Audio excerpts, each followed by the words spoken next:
Welcome to This is the Jet Life with Dan Burnham, your guide to the New York Jets, sports, and much more. And now, your host, Dan Burnham.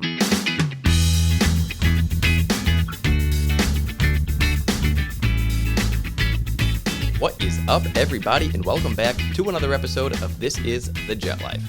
Today's episode coming to you following the Jets' Week 1 matchup against the Baltimore Ravens, where they lose at home 24-9. Wasn't the greatest game in the world, but you know what? There were a lot of positive parts that we're going to talk about. But more exciting than that is we're here recording this podcast with live video at the same time. It's actually going to be posted to YouTube thanks to the wonderful producer Katie Kraychek, rhymes with paycheck. We'll be referred to that moving forward, and she's a lifelong Jets fan just like me, and we're super happy to have her. Yeah, happy to be here. Let's go Jets. New week next week, so That's staying optimistic.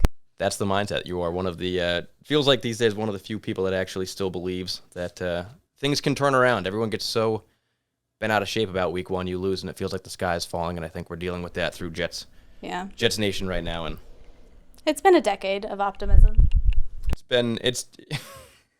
been tough to say the least, but you know what? We're here, and we're going to talk about what's going on in Week 1 and the way the Jets are going to rebound from it. And again, we are going to be posting this to YouTube, and all the thanks go to Katie. Basically, with the schedule with this moving forward, because we're just trying this once, it's going to be kind of a trial run to see how everything goes.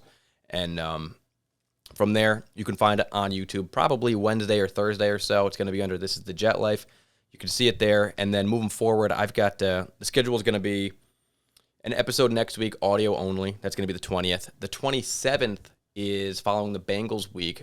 Shannon likes to refer to it as wedding weekend. 24th is when I'm getting married. So it's going to be a little bit of a thing to watch the game. Who knows how hungover and rough shape I'll be in, and then finding notes and whatnot. I probably will just rip together a pretty quick episode on the 27th, audio only, and then maybe perhaps, if we're so lucky, Katie will come back, do a couple more video episodes with us, and we can go from there. I'm also toying with the idea of doing some Monday episodes rather than Tuesdays because I think I'm a little bit more raw and real on Mondays. I have a lot more time to process by Tuesday, which I think can be good analytically, but also takes away some of that fire that I'm feeling early in the week, and maybe getting the episodes out a day earlier could be helpful. We shall see. All to be determined, but we're excited. So for those who are listening on the audio platforms, you might have some visual cues you may be missing out on. If you want to see them, again, go to YouTube, but feels a little bit different, a little awkward, and you hear someone else's voice. That's Katie. This is why it's happening, and we're going to go from there. But please rate, review, subscribe on whatever platform you're listening to this podcast. Follow me on Twitter at Jets_Dan. And if you do like the YouTube video and you do go to see it, just like it, subscribe, or leave a comment or something just so that we know that, it's worthwhile and keep doing these things. So that is all I got for the introduction here. And now we can start getting into the podcast talking about Jets versus Ravens Week 1. And what a game this was. 24-9. We're playing with Joe Flacco, and instantly, I think the vibe is a little bit low because it's pouring rain, and what's the last thing that you want for a new offense and a bunch of rookies and a bunch of guys on the field just trying to get things right for the first time and get a little bit of cohesion and rhythm with a bunch of new parts. You got pouring rain and elements in there, and it didn't make things easy, clearly on Joe Flacco, who struggled all day. There were some other players slipping all over the field, caused some extra turnovers, some fumbles that perhaps wouldn't have happened, maybe some missed kicks, bad punts. It didn't help anything. The game overall was pretty ugly from an offensive standpoint. I think that the defense showed a lot of promise, but we do need to find a way to score points. Holding the Ravens to 24, basically 10, 13 points for the first 3.5 quarters was awesome. But when you give up 24 points to the Ravens, you got to feel okay about that. You got to score more. It's just not enough. 9 points. Should have been 10, should have been 13. Plenty of opportunities for the Jets in this game. And the Ravens, I went into this week saying it, that's a good team. The Ravens are one of the best teams in the entire league, and Katie knows I'm on record saying that this is the only team that I've actually put money down on to win the Super Bowl, the Ravens, and there's reason to it. I think they had bad luck last year. I think it's turning around this year, and the fact that the Jets played them really well, I think is a reason to be positive about the whole thing, but there are more positives and negatives that go into it. I want to start with the positives because I think it's important for everybody to hear that given the overall negativity surrounding the fan base and the team right now. So talking positives, the rookie draft class shines. We knew that the draft class was exciting on paper when Joe Douglas got them. This year, perhaps his flashiest draft class of all time, getting some really big names, Jermaine Johnson, Garrett Wilson, and Sauce Gardner early in the first round, going with Breece Hall after that. Michael Clemens is playing. Jeremy Ruckert wasn't utilized in this game yet. He was a healthy scratch, but he'll be back in later. Max Mitchell got a start. It was a lot on the field for him. To see them play as well as they did was awesome. Starting with Jermaine Johnson, who had a sack, pressures in this game with minimal snaps. We had Michael Clemens, who was showing his strength early and often. I think that Michael Clemens is a really nice piece to have for this team because we've got some speed rushers on the edge. But we don't really have one of those big, bruising, powerful guys that hits you in the mouth and plays violent the way Michael Clemens does. And to see him do that, be involved in gang tackles early, a lot of promise for that guy to be part of the rotation.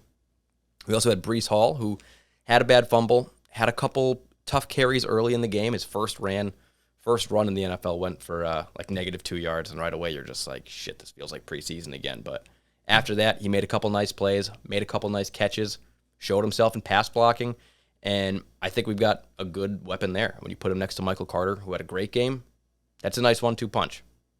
Garrett Wilson didn't get a lot of run early, came in later on. His first catch made 3 guys miss, almost picks up a first down on a ridiculous Joe Flacco across the field, ill-advised pass. Never supposed to do that, football 101, but he makes the throw. Garrett Wilson somehow shakes 3 defenders and almost picks up a first down, and right away you can see this guy's got it. So really excited with Garrett Wilson. Then you got Sauce Gardner, who played out of his mind ridiculously well in this game. I'm starting to call him Sauce now. I know I said I was going to call him Ahmad Gardner, but right away you see him play, and it is evident, it's apparent, this guy is the real deal. 100% he's guarding guys like Mark Andrews with ease. He had a beautiful breakup in the end zone. You look at the numbers that he and DJ Reed posted as outside cornerbacks in this game. I think they gave up 2 receptions. They played ridiculous. He's an absolute baller. He can tackle well. He is one of the best players in this defense instantly week 1, and you don't expect that of a rookie. You expect a learning curve. You expect, let's show some promise and then grow, build from that. At least in the Jets' history, we don't have a lot of guys that just come in and take the league by storm right away.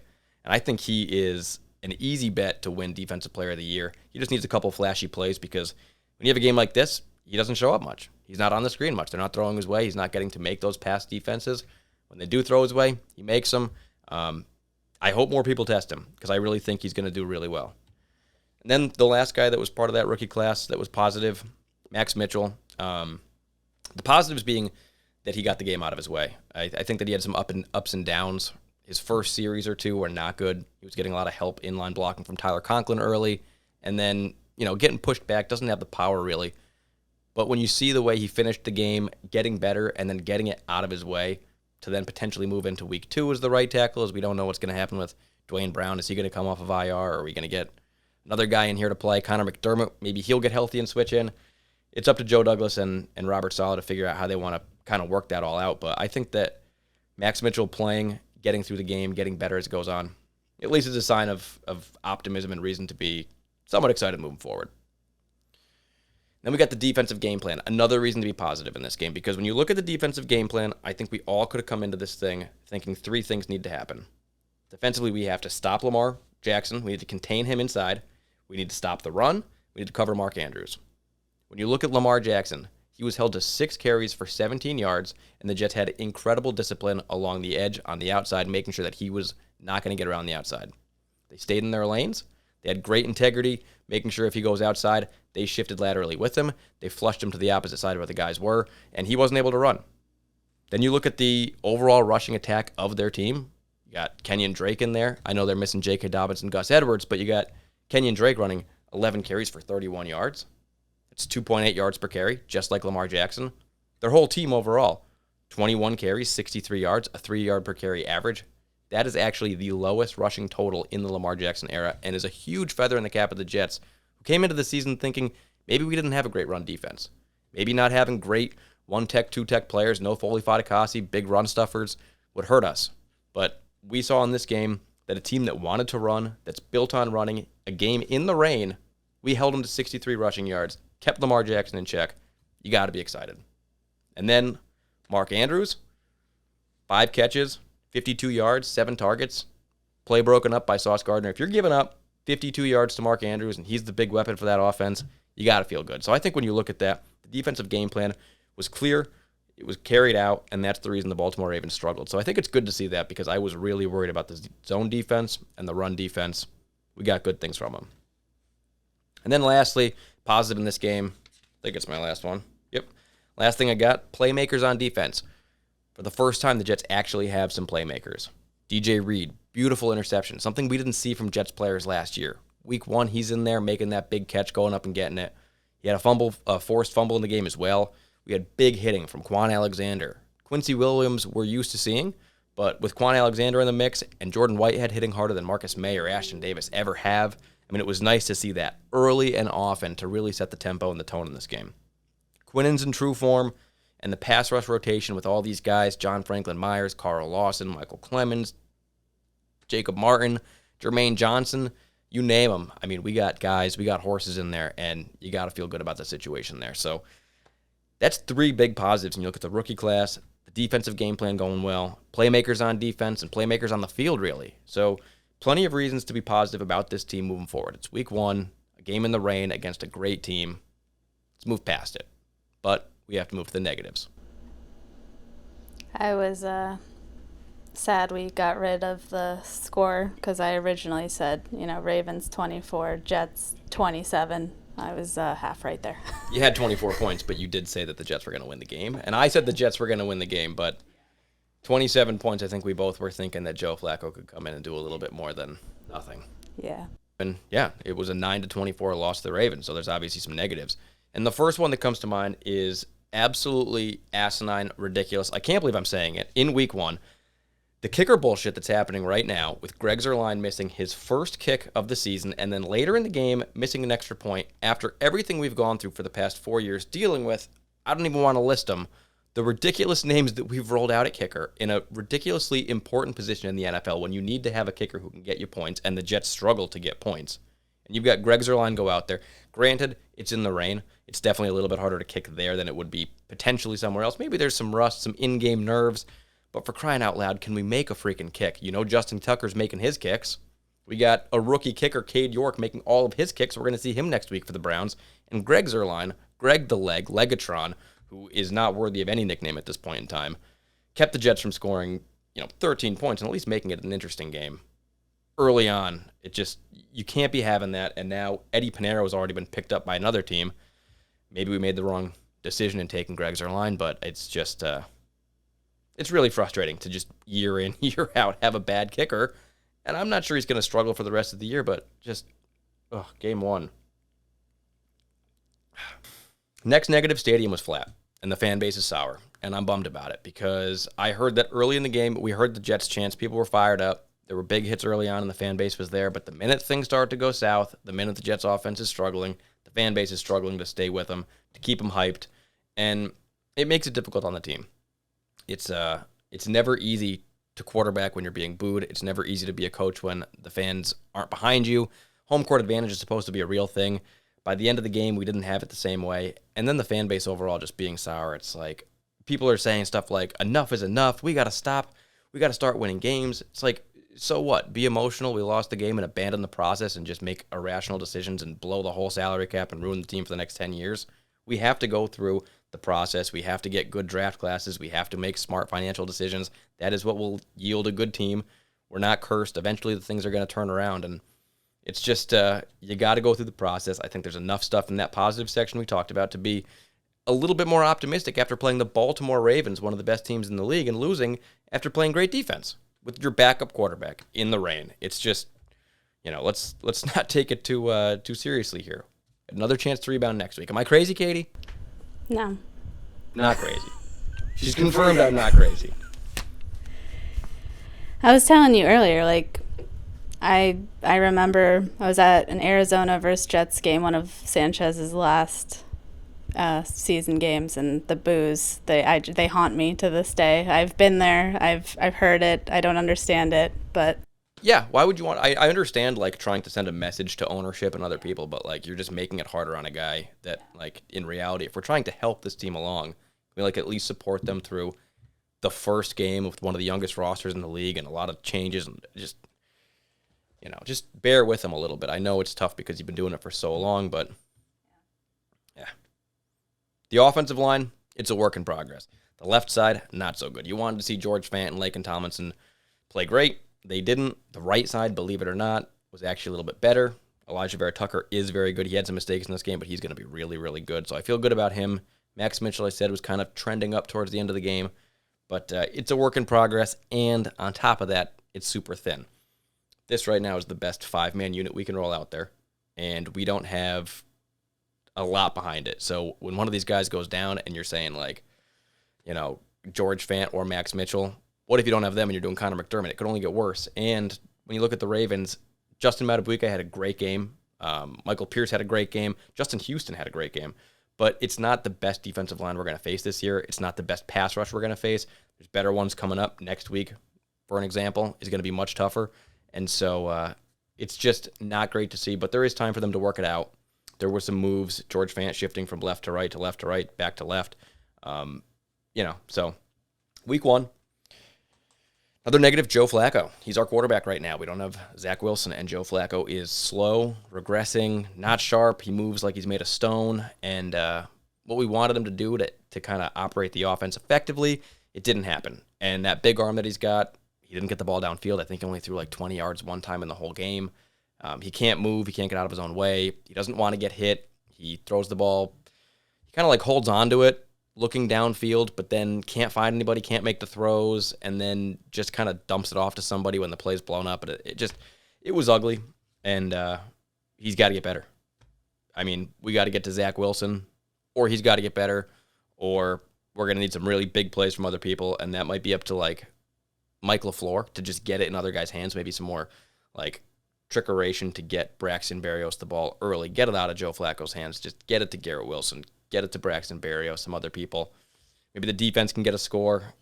It'd be good to grab a win before Zach gets in there. But the last negative, the team is 0-1. I mean, no way around it. We can paint positives all day long, and I will for the remainder of this episode, try to be positive. But we're 0-1. We're in a hole here. You look at the AFC East, we're in last place, and it's not great. So overall, the Jets played one of the best teams in the entire NFL in the pouring rain with a ton of new pieces and a 37-year-old backup quarterback and a lot of unlucky bounces. And still they stayed in this game, played pretty well, couldn't score on offense, but the defense, the young pieces, they show you enough to be excited. And Joe Flacco's in the way right now. Zach Wilson's going to come in, and he's either going to fix the thing and be part of the solution, or he's going to remain part of the problem, and the quarterback's going to be an issue, and we're going to move on from him. But this team is getting better one way or another, whether it's with or without Zach Wilson. We are heading in the right direction. We have too many elite players to be stopped. We're not going to be held down for too long. Enough from me right now. We got to take a break. We got to hear what does my dad think about this whole thing. We got to take a quick stop at Father Time where we hear my dad's thoughts. And for those who are watching on YouTube, this is what it looks like when I do Father Time. It is just a printed out email that I get during his workday. He said he was on the road today. I don't know if he wrote it on his phone. I don't know if he got back to the office and typed it up in an email. But I have the pleasure of reading it. His thoughts on the Jets' Week 1 game. It is called Butter Side Up. This is this week's Father Time, written by my dad, David Burnham. Here we go. Let's say this is September 10th, the Saturday before the Week 1 game with the Ravens. Would you be okay hearing Lamar Jackson would run for 17 yards and throw for 213 with a 57% completion percentage? I bet you would. How about the run-heavy and dependent Ravens would run for 63 total yards with a 3 yards per carry average? Would you be surprised if the score was 10-3 after 3.5 quarters? I would be very happy, and I think most Jets fans would be. How about a Jets second-string quarterback throwing for over 300 yards? What if you found out the running game would produce 5 yards per carry and have over 80 yards on the ground? These are actual stats. And stats can be deceiving, but John Harbaugh probably is glad he doesn't have to play the Jets again anytime soon. I get the final score, but the Ravens were tested. There, however, were some game changers. An interception in the first half that led to a touchdown. 2 horrible punts, one of which almost went into the stands. Both led to scores. A bad fumble. And a missed field goal and extra point. Berrios had to fair catch nearly everything. Brent Boyer, special teams coach, looked very bad on Sunday. And a couple of vets have to wake up. Laken Tomlinson was not ready to play football on Sunday. And let's keep an eye on LaMarcus Joyner, who is more interested in looking after Sauce's zone than his own. There are a lot of bright spots in this loss, and I'm really looking forward to another physical game in Cleveland. At its core, I saw a competitive team that is willing to fight to the end. Go Jets. Wow. That is this week's Father Time. Well done, Dad. Put a lot of stuff into words. A lot of it kind of resonating what I'd said earlier, but then some other thoughts that he's got in there. And when you look at it, I think one of the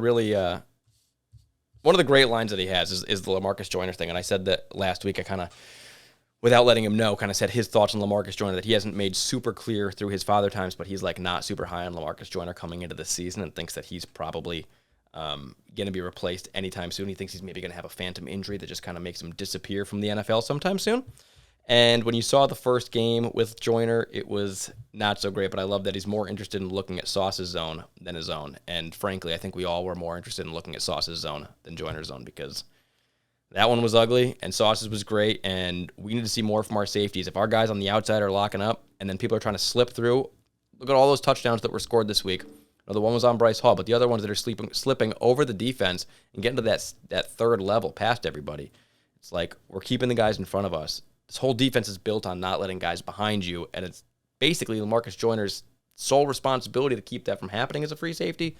I know there's different, cover two schemes and stuff that they're playing depending on which side of the field the ball is thrown to, but still, he seemed too confused and too out of place for a veteran in this team.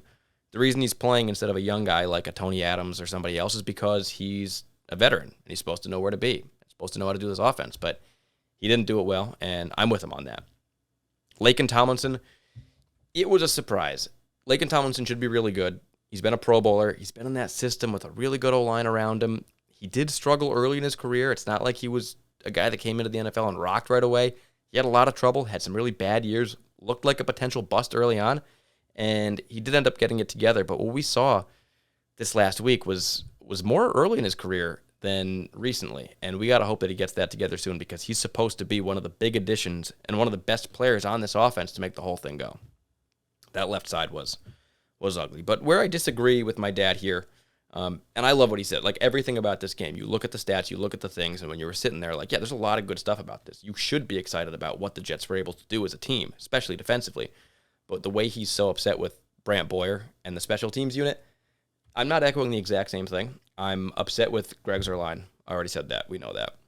Braden Mann, I still am somewhat high on Braden Mann because I like the guy. Maybe it's because we drafted him. Maybe it's because he tackles really well, because he's a cool guy, I think. He had a couple bad punts, inexcusable. He's got to get better for sure.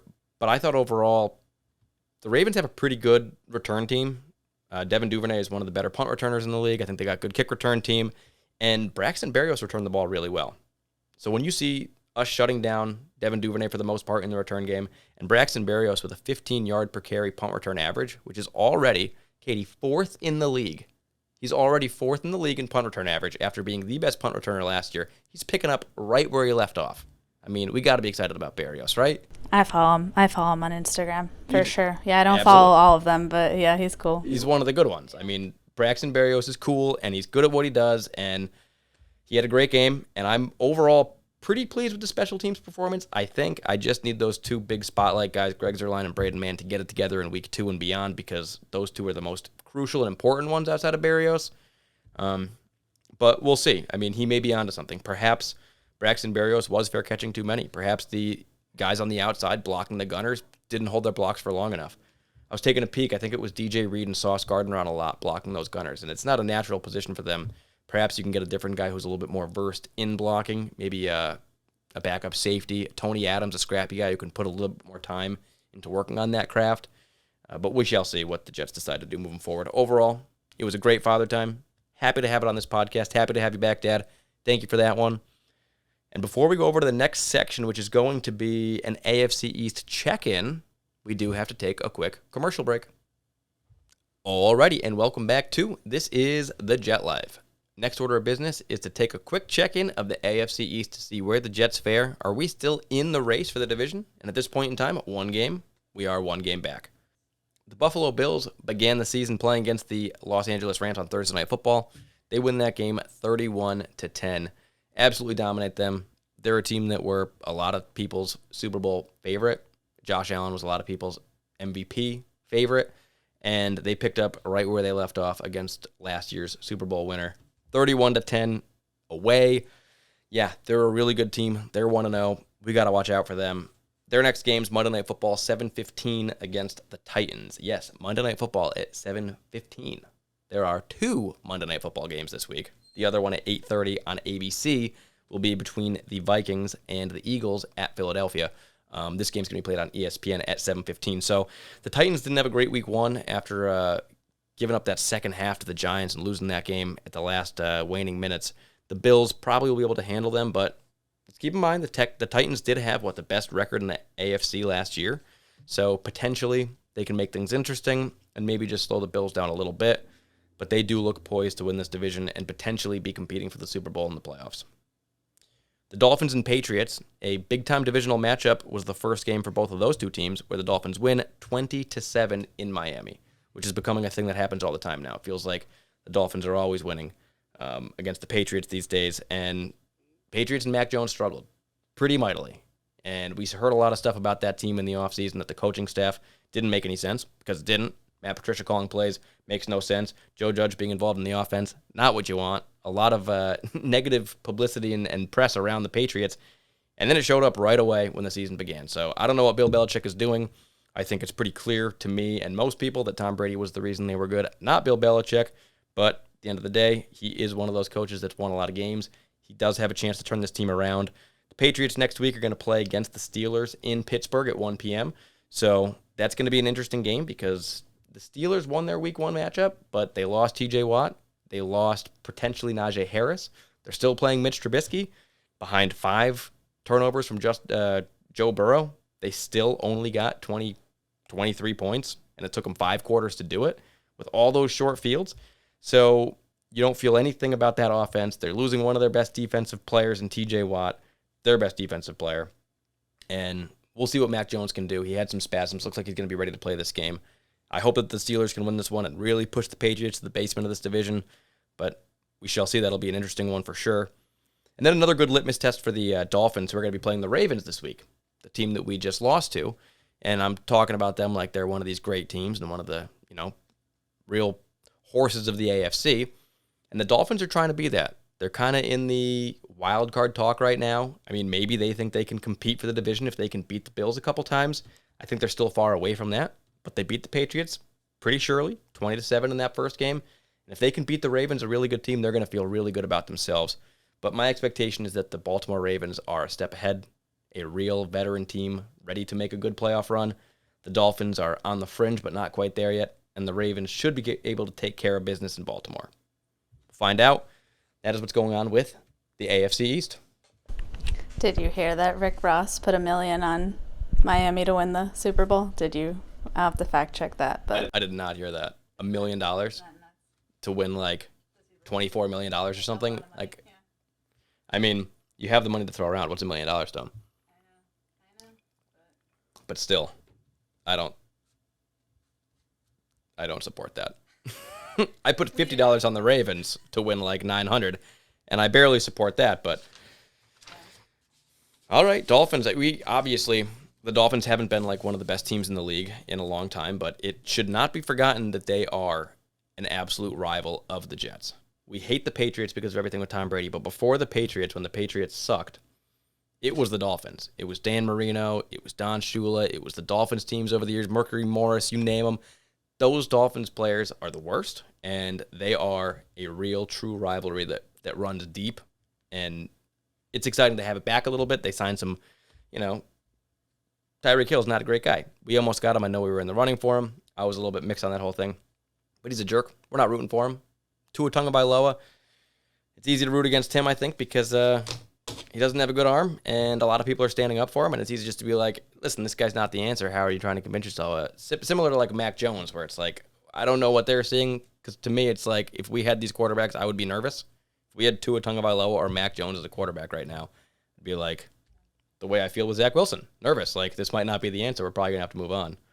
But there's a lot more people in the camps of Mac Jones and Tua than there are in the camp of Zach Wilson. I think we're all pretty much not sure about Zach Wilson. I have his jersey. I have his jersey. I also follow him on Instagram. I follow him on Instagram. I was him as Halloween last year. I'll support him to the end of time. But, it's a cautious optimism. After Sam Darnold, who I couldn't have been more sure Like I was 95% like, wow, holy shit. When we drafted him, I was like, well, we just won Super Bowls. It's like we got Aaron Rodgers and we're now going to win. And that lasted all of like that offseason. It is what it is, but we shall see what will happen to that AFC East as a couple teams are trying to be dominant. A couple teams are trying to get into the conversation, and the Patriots are grasping at straws and gasping for dear life. I would just like to note that I do hate the Pats more than the Dolphins, jokingly. I hate the Pats more. I hate the Dolphins a lot, though. Hate is a strong word. Not really. I mean, it's the right word. It's appropriate. I think that it's important to use it when you're talking about the Patriots, and probably the Dolphins too. But that's our AFC East. The next order of business would be to talk about the offense, going through position by position, and we've talked about a lot of them already, so I will try to kind of breeze through it. Katie's a busy lady. I don't want to keep her here all night just talking about every single position on the field, but we will. Quarterback. Joe Flacco, he was not great. The guy we talked about, he's like slow, can't get out of his own way, can't move, not throwing the ball downfield. He threw the ball 59 times, the most of any quarterback in the entire NFL. Tell me how a game and I understand that we're losing, so you throw the ball when you're losing, but, half the teams lost this week. 16 teams lost. The Jets were one of them. They're playing a game in the rain with Joe Flacco at quarterback, the backup quarterback behind this offensive line, and he throws the ball 59 times. 6 times more than the next most, which was Joe Burrow at 53. That is not what you want to see from Joe Flacco. He did get to 307 yards, a counting stat that means nothing when you throw 59 times. He had one of the lowest yards per attempt in the entire league. And not a great game. Not a great game overall from Joe Flacco. He can bounce back. We can blame some rain. We can blame some rust. He hasn't had a lot of opportunities to start games, and the Ravens are a great team, and we have a lot of young people. We can give him some benefit of the doubt, but I think we all know that when Zach Wilson is back and ready to play, regardless of what happens in week 2 or week 3 with Joe Flacco, we want to get back to Zach Wilson. We don't want to be in this Joe Flacco experience for too much longer, regardless of what happens. We don't want to be in there for too long. Moving over to running back, starting with Michael Carter, and spoiler alert, he is our offensive player of the game. You're going to notice that this board right now is completely empty. I didn't want to write them in already because then you'd know who won. So next week they'll be filled in. It'll always be backdated one episode if we do it on video. Otherwise, you're just going to have to keep track yourself. I will be keeping track on this board, but we got the AFC East, their offense, defense, special teams. When you look at offense, it is none other than Michael Carter because the guy was dominant from the very first play of the game to late. He did have a horrible drop, and I really did struggle giving him offensive player of the game because it was obvious that he was the best offensive player for the Jets, like from the beginning to the end. But that one dropped touchdown was so egregious and so easy to catch. It was the worst drop in the entire game. It was an easy touchdown when we needed one so badly, and it's something that he should be able to catch every single time. And so I was just like, man, do I really want to give it to him after that drop?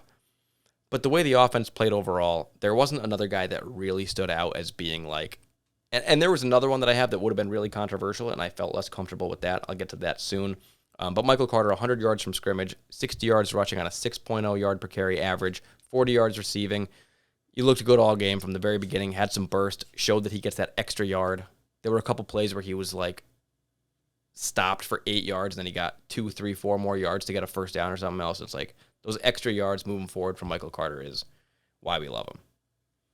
Breece Hall, we talked about him in the rookie section. He had a good game, started a little bit slow, but made some nice plays, and I think that 1-2 punch is going to be really nice all season long. And because it's so good, we saw no Ty Johnson. Bam Zonovan Knight was moved to the practice squad, so we saw none of him either. So it was just those two backs. I think they did pretty well. Breece Hall didn't have that fumble. If Michael Carter didn't have that drop, things would have been better. But Carter's our offensive player of the game. And the only guy really competing with him, in my opinion, was a wide receiver. And that guy being Corey Davis. And a lot of people will disagree with this, and they're going to say, you're just looking at the stats because he had the most receptions and most receiving yards on the team, but he played a bad game. Listen, Corey Davis, the slander has to stop now because everybody is against this guy for some weird reason.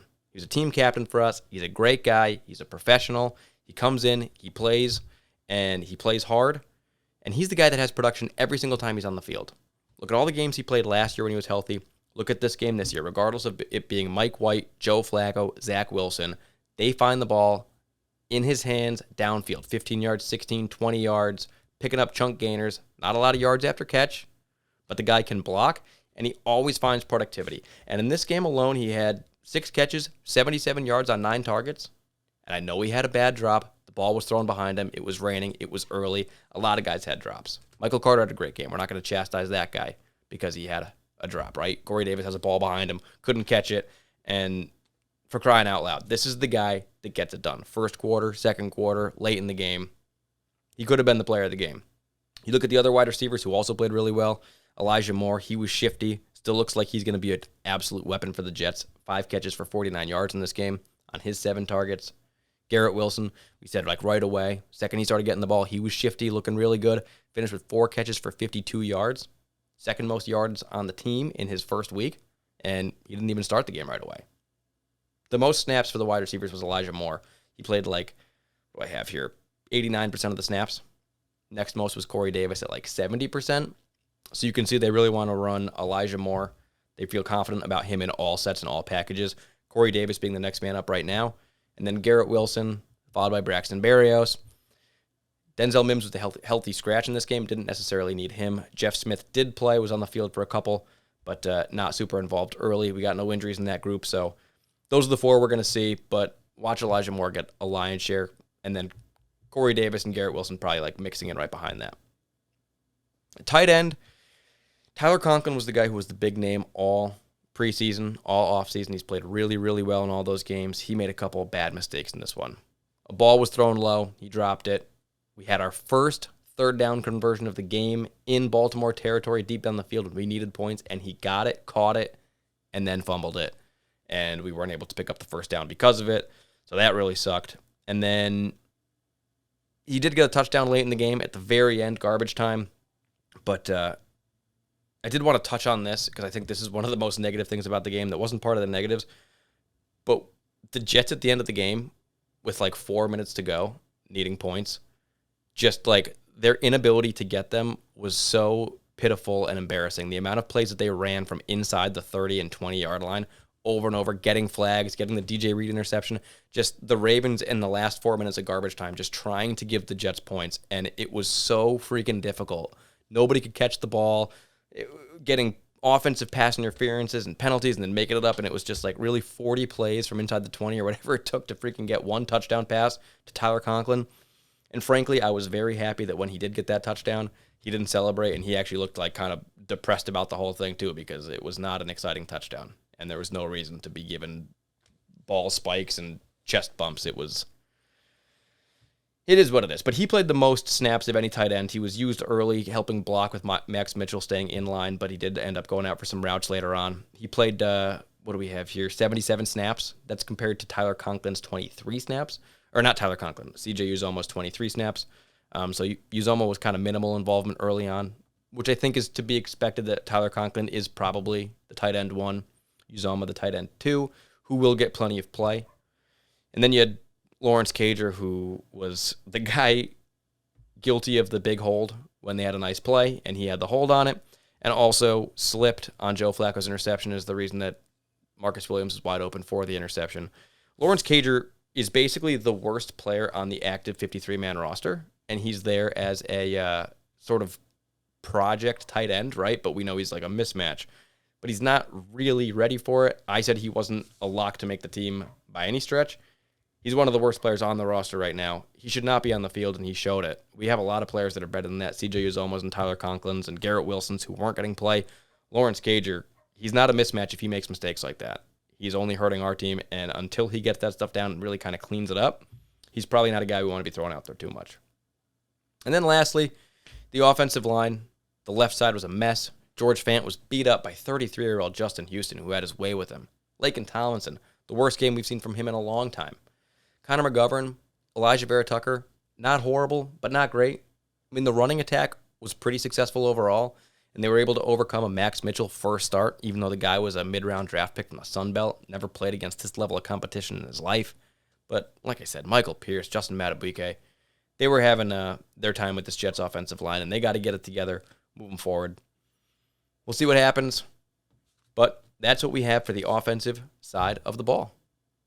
So now, before we move over to the defensive side of the ball, we do have to take a quick pit stop at the cooler for a little What's on Tap. That is right, folks. This is What's on Tap, the section where I talk about the beer or beverage that I'm currently drinking while recording this podcast episode. And today, I have got a wonderful whiskey sour. And for those of you joining us on the YouTube channel, you're able to actually see the What's on Tap for the first time. Instead of just hearing me take awkward sips throughout a podcast, you can see it. And it makes it so much more real. The condensation drips down my hand from this delicious whiskey sour made by Fiancé Shannon. Soon to have a name change, but currently Fiancé Shannon. It's Cooper's Mark whiskey, which is the same one I used a week or two ago. I don't even remember what I drank a week or two ago. I think I made a whiskey ginger with the Cooper's Mark. She used the same one. It's a good mixing whiskey, decent level price, but good smoothness. And then a bunch of like fresh lemon. It's not lemon mix. I don't know. Katie, you ever had like a whiskey sour with like the lemon mix? It's like a sweet and sour mix or something. Not as good. It's like a syrup or something. It's too sweet. Fiancé Shannon takes lemons, like 3 of them, and just pulverizes them with this cruncher. Yeah. And then creates these fresh things. I even got this, she would not like my fingers being in there, but this lemon peel with some zest in there. Yeah. It's a treat. And so, week 1, we decided to go a little bit extra. We're doing this video thing. I was like, you know what? Let's do a nice cocktail for it. And that's what I'm enjoying. I don't have much left. The ice is giving me a little bit more run. Potentially can get us to the defensive side of the ball. What's your drink of choice on wedding day? What do you have that planned out? I get a signature cocktail. Okay. Fiancé Shannon is doing a I forget what it's called. Something with gin. I was to make my signature cocktail is a mint julep. Amazing. Which is something that I don't make, but Fiancé Shannon does. I don't think I've done it on the podcast because it's too much stuff. It's like simple syrup, water, mint, and bourbon. Cool. And it's good. I forget what hers is. It's something with gin. I don't know. She loves gin. I don't really drink a lot of gin. She makes a bunch of gin drinks. She's a fantastic mixologist, as you know. So True. we get it's because she's a Taurus. Is that what it is? I think so. Yeah. And Sagittarius is much loved to drink. So that makes sense. Well, that is this week's What's on Tap. Thank you, Fiancé Shannon. And before we go over to the defensive side of the ball, we do have to take a quick commercial break. Alrighty, and welcome back to This is the Jet Life. We've talked positives, negatives, father time. We've talked AFC East check-in and offense, but we still have to talk about the defense, the special teams, and then preview that Browns game for next week. So starting with the defense in this game against the Ravens, you got to feel good about the defensive line. And I know the Ravens are missing their starting left tackle, Ronnie Stanley, and all-pro. Juwan James fills in for him, who's not great, oft injured, gets injured in this game and leaves. They're playing a third-string tackle at points. I know it's not, the best offensive line in the entire league with what they had on the field, but you got to feel really good about the rotation the Jets are running out there. Carl Lawson looked awesome. He had a bunch of quarterback pressures, quarterback hits in the game. He was making his presence felt. John Franklin Myers had a couple hurries in this game. Michael Clemens showed that power. Jacob Martin had a half sack, with Jermaine Johnson who had that half sack. Quinnen Williams, he looks to be the best Quinnen Williams we've ever had. And he's such an easy guy to root for. He is easily one of my favorite players on the team. Such a happy guy. And he played 70% of the snaps, which is the most of any defensive lineman. They really ran a pretty serious rotation. Nobody played more than 36 snaps in this game. But he had a sack, a really nice pass deflection when he jumped up the middle that almost was intercepted the way he got both hands on the ball. And, Quinnen just looks like he's going to have a really good year. The other guys in the middle, there was a lot of run on Rankins. He played a lot in this game. And then a healthy dosage of Nathan Shepard. And every single time you see him on the field, you get a little bit nervous because he's not very good. But he played a bit. And overall, the way they stopped the run, you feel good about that. The way they got some pressure on Lamar Jackson. It is Lamar Jackson. He's difficult to sack. I know he stands in the pocket and he tries to make plays, so you can get him. He's not impossible to sack, but the way he moves around and the way you have to keep guys on the edge to contain, the way they did that and still stopped the run and still got some pressure on Lamar Jackson and all those guys at different points flashed. There was a point where I was like, I haven't seen much from John Franklin Myers, and then 2 plays later, boom, there he is. And you're like, oh, Jacob Martin and Jermaine Johnson have been quiet, and then there they are. So it was nice to see a little bit of everybody. That's what that rotation's going to look like all year long. Linebacker, those boys came out hitting hard. We had a pretty bad group there last year. we had C.J. Mosley, who played well and had not much around him. Hamza Nasruddin didn't play well, got injured. Jamian Sherwood didn't play well, got injured. Jarrad Davis didn't play well. Quincy Williams was kind of raw and trying to learn the position more. He still is raw, but he's better now than he was last year. He's hitting hard and he's moving a little bit more aggressively, faster, with a little bit more purpose. And I think that's because the defense around him and the people are a little bit better around him. And then that other side, Quan Alexander, his presence was felt right away. Quan was making big hits from like the first or second play of the game. He was hitting guys hard. And he's going to be a nice guy to have out there because he's moving quick. He's on a mission. He plays with that violence just like Quincy Williams that Robert Saleh wants, and they're getting to that kill zone. C.J. Mosley, of course, leads the team in tackles. He's like that just steady anchor in the middle of the field. I don't care what PFF or anybody says about his season last year. He was great last year. He came right back in and is great this year. He's the anchor of the defense, the defensive captain, leads the team in tackles, does his job. They score 60, or they get 62 total rushing yards, 63 total rushing yards on 3 yards per carry as an average. A lot of those runs going up the middle. Who do you think was responsible for stopping that run? If C.J. Mosley's not there, they don't hold him to 63 yards. They don't keep the Ravens to the lowest rushing total in the Lamar Jackson era. C.J. Mosley is super responsible for that. As I said, led the team 11 tackles, 7 of them being solo. Happy to have him out there. You feel pretty good about the linebacker group. Early in the game, I was saying probably second drive, maybe even first drive, it was like, we are bound to get a personal foul penalty very soon. The way we were just absolutely crushing, like, Quan Alexander, Jordan Whitehead, and Quincy Williams were just knocking shoulders into everybody, and you're like, man, 15 yards is coming soon, and it probably will in one of these games coming up. It's going to hurt us pretty bad, but setting the tempo and making the Ravens a little bit nervous early, I think, helped out a lot in this game. Moving over to the cornerbacks, we played mostly a two-man set, that being DJ Reed and Sauce Gardner. Michael Carter 2 came in a little bit on nickel. We played even less dime. Bryce Hall came in for those. Those are the only real 4 cornerbacks that played in this game. Sauce and DJ Reed are elite. Sauce, beautiful plays. That one against Mark Andrews, awesome. We talked about him. DJ Reed is our defensive player of the game, obviously. DJ Reed was ridiculous. He was hitting hard, tackling well, which is so big for us because when you look at the cornerbacks from last year, there were it was a bad soft zone. We always complained about it. But there were times when those guys couldn't even tackle. Bryce Hall and Brandon Echols made some nice plays here and there and gave you reason for optimism, but they couldn't tackle well. And right away, DJ Reed comes in at 5'9", and he tackles guys hard. He gets a forced fumble in this game, cleans up all of his tackles, and then gets that huge interception at the end. We know he made that big gesture on the field after he got it, and then you got a lot of hate and criticism for doing that. Like, wow, they're losing this game. How could he be celebrating an interception like that? We find out after the game that his father passed away. So our prayers go out to Dennis, I believe it's Dennis Reed Jr. Super sad. Didn't know that happened.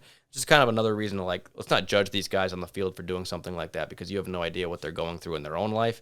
And it was super impactful and meaningful for him, I'm sure. And just a great game from DJ Reed. He's a guy that, like, coming into the season, I was not super high on. I had some skepticism about his size, his speed. Maybe he didn't have the makeup speed, but we saw it on a couple plays when guys got deep and he was behind a couple steps while the ball was in the air. He caught up. He looks really good, and he had one of the best PFF grades for defensive players in the entire league. And, I mean, he's going to be a nice guy to watch all season long. Great sticky coverage. Sauce Gardner on the other side. This is part of the reason to be super excited about the Jets team right now because you got 2 outside cornerbacks. It's almost like Antonio Cromartie and Darrelle Revis or something again. It's like a real pairing there, and that's a big deal.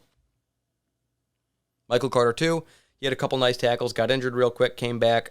He was hitting pretty hard, it looked like, for a small guy. Bryce Hall, he was burned on a touchdown. It actually was good coverage, but just like his preseason, like, Bryce Hall's getting so unlucky. Like, he gave up that touchdown. He was playing Devin Duvernay, had his hand right up there, and basically knocked the ball out. And that's just the story of Bryce Hall's 2022 campaign, apparently. That's why he's cornerback 4 at this point in time. We'll see if he can rebound next week. But yeah, we're going to see more nickel and dime formations from the Jets. This was a different game plan because they have limited outside receivers in Baltimore. You got to keep guys in. You got to contain Lamar Jackson. You got to watch the tight ends. Isaiah likely played a lot. Mark Andrews, of course. A lot of running backs. Get your tacklers on the field. And then you're really guarding Devin Duvernay and Rashad Bateman. You don't need a lot of nickel or dime. So we didn't see a lot, but moving forward, we'll see more. Talking about the safeties, I like Jordan Whitehead. He hits hard. He looks like he's going to be a good safety for the Jets. Good, strong safety. Probably an improvement over what we've had. Last year was kind of a mix of Marcus May, kind of like a hybrid strong free safety, Elijah Riley, and some other people. Will Parks moving into that role next to him. Right now, Jordan Whitehead is solidified as a strong safety who hits hard, and it's nice to have that again. The other side, LaMarcus Joyner. We're not stoked about LaMarcus Joyner and his play, but the problem is, who is his viable replacement if it's not LaMarcus Joyner? He got burned on a couple big plays. A couple of those touchdowns were his fault, bad penalty. He looks like he's not the answer. Who do you go to? Undrafted free agent Tony Adams? Do you go to Ashton Davis, who we've seen miss tackles and get burned for the last 2 years? Do you go over to Will Parks, who's later in his career a practice squad guy that other teams aren't scooping up right now? You know, he wasn't a Jason Pinnock who got picked up for another roster. He's kind of just hanging out there because he maybe isn't a full-time starting safety in this league, and we got to figure out what we're going to do there. It's probably going to be an issue for the Jets until they get a little bit more chemistry on that back end. My dad's not high on Joyner. Right now, it's hard for me to say I am either. So that is our defensive side of the ball. When you look at special teams, PFF liked the special teams performance of the Jets. No Jets fan did. My dad hated it. I was higher on it than he was. Braxton Berrios is great, but like he said, he needs more opportunities to return punts. Especially on big fields, we need coverage for long enough. He's not fair catching, because he's not fair catching like he's a chicken, or he's supposed to be running these out. He's not doing it with guys 15, 20 yards away from him. They're just getting to him too quickly on 50, 40-yard punts. The more he gets opportunities to run those back, the better our special teams will look. Braden Mann, he's got to not have bad shanks. Has to take those out of his game. Greg Zuerlein cannot miss extra points. Absolutely can't miss extra points. That's like the one thing that is a free point, basically. Field goals, I mean, he made one in this game, but 50%, obviously not good enough. He's going to have to make a few more in a row to even get to that 80% benchmark that we're looking for in our kicker that we thought we'd find when we got a veteran like Greg Zuerlein, but it is what it is at this point in time. We will either cut him if he continues to play bad for the next 3-4 weeks, but we have to roll with him a little bit more and see if it was just a rainy game, just week one. See if he can bounce back, and it's possible he can. He's been in the league for long enough. He is a veteran. But this was potentially the worry going in when we got him. The special teams player of the game is obviously Braxton Berrios because of that great return game, because of the 15 yards per average on his punts. Only 2 returns, but he's already 4th in the league. Like we said, picking up where he left off. And other than that, the only guy that really had a chance to get that would be Thomas Hennessy, who made a nice open field tackle as a long snapper. Doesn't happen all the time. He could have been in the mix, but Braxton Berrios playing well. He's our special teams player of the game. So that is all we have for special teams. The last order of business is just to preview the Browns this upcoming Sunday at 1 p.m. So last order of business in this podcast is to preview the Browns game upcoming this week Sunday at 1 p.m. on CBS. This is not one of the primetime games. This is not even one of the top-tier games, and that is why we are going to get Sparrow Dedes and Jay Feely on the call. Not the best crew. Jay Feely, good guy, decent kicker, not a great color commentator. Sparrow Dedes is fine, but that's just not the crew you really want to have. Better than who we had this past week, but still, that's what we're going to see a lot of this year, being in like that final E-team, F-team, D-team in these games on CBS and Fox. It's like we're not going to get Tony Romo, Jim Nantz for any games. Like, I don't think there's many scenarios unless we start winning, which hopefully will happen this week. It is the Browns' home opener. The Browns are starting as 6.5-point favorites, and their field will be covered with a stupid, big, his name is Brownie the Elf. He's like their old logo from way back in the day, and I guess they've decided this is the big week, their big home opener in 2022. They want to make sure that Brownie the Elf is the full center of attention. He's like a 20-yard square logo, just absolutely taking over the entire middle of the field. It's going to be very obnoxious to see that thing. They already posted it on Twitter and showed some pictures. I don't know if we have one we can put up, Katie. But yeah, so look for Brownie the Elf. He will be very hard to miss on that field. When you look at Jacoby Brissett and the Browns, who are playing, obviously, without Deshaun Watson for the first 11 weeks of this season, they just went up against their former quarterback, Baker Mayfield, and the Carolina Panthers in Week 1, and they won 26-24 in Carolina. So that was great to see because Baker Mayfield's always thought he was way better than he is, and he got a little bit coming to him there. He beat Sam Darnold out for the job. Sam got injured. Baker's there. But he can't even beat his own team with Jacoby Brissett at quarterback on his new team. And it's just not a great look for him. I'm sure he's not feeling great about it. But when you look at the Cleveland Browns and their win in that game, I'm actually happy that they won. I think that I would rather the Browns win that game and be complacent and like kind of happy at 1-0 than barely lose and go into the game against the Jets like really pissed off. Like, shoot, we left stuff on the field. We got to make up for it. I feel like there would be more urgency. Is that? I think they're riding on a high for sure. They partied hard after that win. They partied hard, right? Definitely. Yeah, and so like a little bit more just like, see, our stuff's working. Maybe it's just those little things mentally. And the Jets, meanwhile, are. I'm hoping the Jets defense will score once against Jacoby. I think they definitely could. Jacoby Brissett is not like the scariest quarterback to go up against. It's like totally opposite of Lamar Jackson, who is such a threat in the running game, and he can pass, and he's got that huge arm, and it's like you get nervous to even go after him, and you know that he can beat you deep. Jacoby Brissett can't run. He's never run for like more than 300 yards in a season. The guy stands in the pocket for a long time. He can take sacks. He's pretty smart and pretty good as a veteran quarterback in terms of making decisions and whatnot, but he just doesn't have the physical traits to really be that much of a risk. And when you look at the Jets players, we have enough elite talent on the field. We're going to talk about that side, but starting with the coaching staff of the Cleveland Browns, it's their same unit from last year. Head coach Kevin Stefanski, offensive coordinator Alex Van Pelt, defensive coordinator Joe Woods. It's not as good a coaching staff as the Baltimore Ravens that we just went up against. Not even close. And those guys could all be on their way out if the Browns have a bad season. I know they're going to get a little bit more run because they're playing without Deshaun Watson for the first 11 weeks, so potentially you're not even counting that as a GM or an owner. You're like, well, we weren't supposed to win those first 11 games. If they win when Deshaun Watson comes in, they'll probably get a little bit more rope. But overall, that unit has proven to be up and down. They have a very talented roster year in, year out since they've been there, and they have mixed results.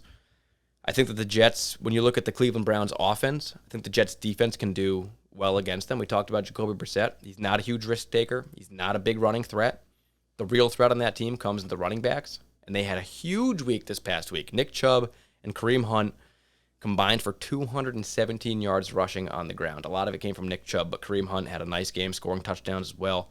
And those two players, they can catch, they can run. The offensive line in Cleveland is really good. They got good run blocking. They only gave up one sack against Carolina, who doesn't have an elite pass rush, but should be able to get after a guy like Jacoby Brissett more than that. You worry about that offensive line. I think the Jets' defensive line can do well against them. And then when you look at the back half of the field, the Cleveland Brown passing options, it's Amari Cooper is number one. Didn't have a big week one showing with Jacoby Brissett. Number two, and the guy that had the most action in week one was Donovan Peoples-Jones. Anthony Schwartz is kind of a speed threat, and they got their two tight ends, Anthony Schwartz and David Njoku. David Njoku's got a little bit more speed. Harrison Bryant's got a little bit more, that security blanket tight end style, like a Tyler Conklin. And it really isn't that scary on paper if you can stop the run. The Jets did a great job against the Baltimore Ravens stopping the run. It was huge. We talked about that 63 total yards for the Ravens. Awesome. But the Browns is a different story, and the Browns really are going to rely on that run. They're not going to give up on it. It's not going to be Kenyon Drake and Mike Davis. It's going to be Nick Chubb and Kareem Hunt. And if the Jets are getting gashed and they score, if they get 140 yards rushing, it's going to be a long day for the Jets. If we can hold them to 120 or less, and then keep Jacoby Brissett in check with no huge gainers, no big lapses in defense, I'm looking at you safeties, I think there's definitely an opportunity for the Jets to play great defense and keep the Browns scoring down big time. The problem is, can Joe Flacco score? Can this offense of the Jets score against the Cleveland Browns? And the Browns have some great defensive players. Myles Garrett, one of the best in the entire league, was the highest rated Pro Football Focus player in week one, which isn't the biggest deal in the world, but he did have the highest grade, and this guy's an absolute animal getting after the quarterback. You're talking about putting him up against George Fant, who just had trouble with Justin Houston at 33 years old. You don't feel great about that matchup. On the other side, Max Mitchell, a rookie, did okay in week one, but now he's going up against a guy like Jadeveon Clowney, who's not the scariest pass rusher in the league, but he's better than anybody in the Sun Belt.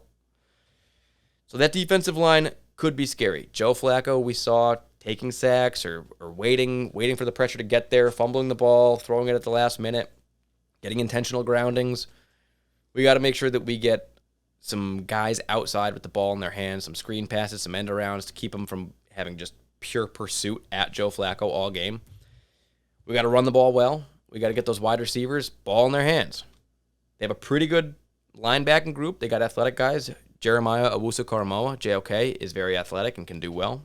Taki, also a decent player. Their secondary is a big-time strength. Denzel Ward and Greg Newsome, two good cornerbacks.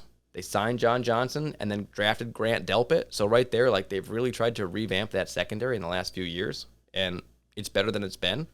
So we have to try to find opportunities to score with Joe Flacco. We have to rely on our run, maybe take advantage of Myles Garrett coming upfield, going after Joe Flacco. When he comes up, send your guys in right around him. Maybe you're doing just seal blocks, and you're having George Fant keep him, push him outside, and go right back through his gap. There's a lot of opportunities for the Jets to get points in this game, but they're going to have to get the running game going because Joe Flacco can't do it all alone, especially against that secondary. Could be a low-scoring game. They have a rookie kicker, Cade York, who made all of his kicks last week. I think it was 4 field goals, 2 extra points, but rookie kickers miss kicks, so we'll see what happens. I think it's going to be similar to last week, but their team with the Browns is less scary than the Ravens. We stop that run. We get into a rhythm. The Jets win this game 23-16 in Cleveland. That's close to my prediction. What is your prediction for this game? I'm a huge numbers person. I think both teams are gonna both leave 1-1. I think the Jets pull it out with 22 points in year 2022, 22-17. 22-17. All right, so similar. Like, I have us winning by 7. You got us winning by 5. I'd like to see a safety, and I'd like to see like the defense definitely score a touchdown. Okay, and that might be our best chance. Like, scoring safeties and defensive touchdowns might be our best path to 23 points. As pathetic as that is, we should be able to get 23 points on offense, but if we can limit them, hold them to 16 points or 17 points, we got to feel good about it. We have to be able to score more than 16 or 17 points. The defense can do that. The offense has to help them out. So that's what I got for this podcast. As a schedule reminder, not going to have any video for a while. Going to maybe pick that up after the wedding. Going to do podcast audio only next week. Then going to do another one after the wedding. That'll probably be a quick one. Don't expect much for that week. Warning you now. And then we'll talk about doing some video stuff in the meantime. After that, maybe doing some Monday stuff. Leave comments. Find it on YouTube. I'll put a link on Twitter at Jets_Dan. I'll put a link somewhere in like the bio of the episode, but it'll be under This Is the Jet Life. Ravens review, Browns preview. Should be easy to find. If you like it, let us know so we keep doing more. And, obviously thank Katie for her awesome time. Appreciate you coming here, Katie. Yeah, I'll see you. I'll see you in October. I'll be around. I think Mondays are a great idea. I think we're going to get a lot of W's in October. I hope so. A lot. I'll have the energy, and if not, we'll have the drinks. One way or another, we're going to have fun. But that is all we got. So, as always, thank you for joining me. Thank you to Katie. I'm Dan Burnham. And this is The Jet Life.